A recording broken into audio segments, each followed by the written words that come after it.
ពិធីអាពាហ៍ពិពាហ៍កូនកំលោះរបស់លោកពូខៀវនិងអ្នកមីងនានត្រូវជាគូជាមួយនឹងកូនក្រមុំរបស់បងវីនិងចៅសៀងច័ន្ទសូមគោរពនិងជម្រាបសួរលោកយាយលោកតាពុកម៉ែបងប្អូនអំពូមាមីងគឺជាភ្ញៀវកិត្តិយសដែលបានអញ្ជើញចូលរួមក្នុងកម្មវិធីហែជំនូនសម្រាប់ជាការហែហោមនៅផល្លានុផលទាំង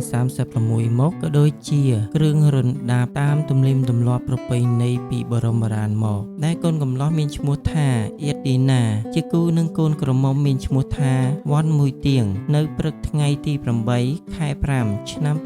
2025ត្រូវជាពេលដែល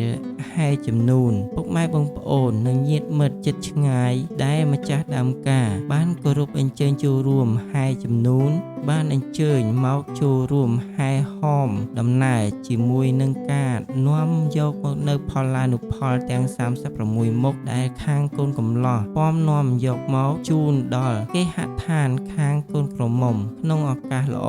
វេលាល្អគឺជាថ្ងៃអាពាហ៍ពិពាហ៍សម្រាប់កូនកំលោះនិងកូនក្រមុំមួយគូនេះហើយក្នុងពេលនេះផងដែរញាតិមិត្តជិតខាងទាំងអស់បានអញ្ជើញជួបជុំ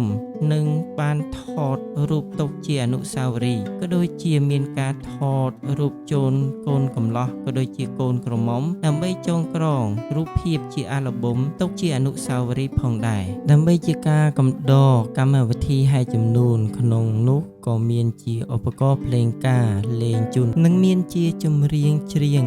អមហែហោមដំណើរពេលដែលកូនកំលោះក៏ដូចជាអ្នកចូលរួមហែជំនូនទាំងអស់ចូលចេញយាត្រាផងនោះបាទនេះហើយគឺជាពេលវេលាដ៏សំខាន់សម្រាប់ព្រឹកថ្ងៃដែលចាប់ផ្ដើមរៀបចំកម្មវិធីគេហមង្គលការដែលបានរៀបចំឡើងដោយឪពុកម្ដាយទាំងសងខាងក៏ដូចជាមានការចូលរួមពីញាតិមិត្តជិតខាងក៏ដូចជាបងប្អូនបង្កើតបងប្អូនជីដូនមួយអញ្ចឹងទៅបានមកចូលរួមអ៊ូអបង្កើតនូវភាពសប្បាយរីករាយផ្សេងៗនិងចូលរួមត្រេកអរចំពោះកូនកំលោះកូនក្រមុំ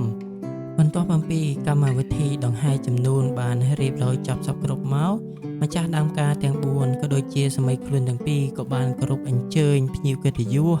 ដែលបានអញ្ជើញមកអបអរសាទរក៏ដូចជា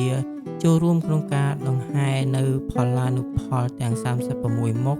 ដើម្បីយកមកកាន់គេហដ្ឋានខាងស្រីនោះឥឡូវនេះគឺបានមកពិសាភោជនាហារពេលព្រឹកហើយនឹងមានការច្រៀងកំដរពីបងសិល្បករក៏ដូចជាសិល្បករនីមានការប្រគំតន្ត្រីកំដរក្នុងពេល